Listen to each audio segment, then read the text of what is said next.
স্বাগতম তুরস্কে, যেখানে সামরিক শক্তি আর প্রযুক্তি মিলিয়ে দেশটি দ্রুত বাড়িয়ে নিচ্ছে আন্তর্জাতিক গুরুত্ব। গ্লোবাল ফায়ার পাওয়ার রিপোর্ট অনুসারে 2025-এ তুরস্ক বিশ্বের সামরিক শক্তির তালিকায় নবম স্থানে আছে। তুরস্ক এখন নিজের বিদেশি উপাদান নির্ভরতা কমিয়ে এনে তৈরি করেছে ড্রোন, ট্যাঙ্ক, সাবমেরিন ও স্টিল ডোম জাতীয় এয়ার ডিফেন্স সিস্টেম। বার্ষিক প্রতিরক্ষা বাজেট প্রায় $25 বিলিয়ন। সক্রিয় সেনা সদস্য 4 লাখেরও বেশি, ইউরোপে দ্বিতীয় বৃহত্তম। এয়ারফোর্সে আছে F-60 ফাইটার জেট আর নিজের তৈরি যুদ্ধবিমান কান। আছে অ্যাটাক হেলিকপ্টার, সশস্ত্র ড্রোন, বাইরাক্টার, টিবেট যুদ্ধক্ষেত্রে গেম চেঞ্জার। নেভিতে আধুনিক ফ্রিগেট, সাবমেরিন আর টিসিজি। আনাদল বিশ্বের হাতে গোনা ড্রোন ক্যারিয়ার।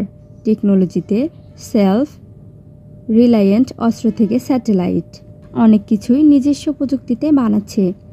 সিরিয়া সীমান্ত, ভূমধ্যসাগর এবং ককেশাস অঞ্চলে তুরস্কের ভূ রাজনৈতিক অবস্থান গুরুত্বপূর্ণ। স্বল্প সময়ে প্রযুক্তি, বাজেট ও সামরিক অর্জনে তুরস্ক গড়ে তুলেছে এক শক্তিশালী, স্বনির্ভর প্রতিরক্ষা ভবিষ্যৎ।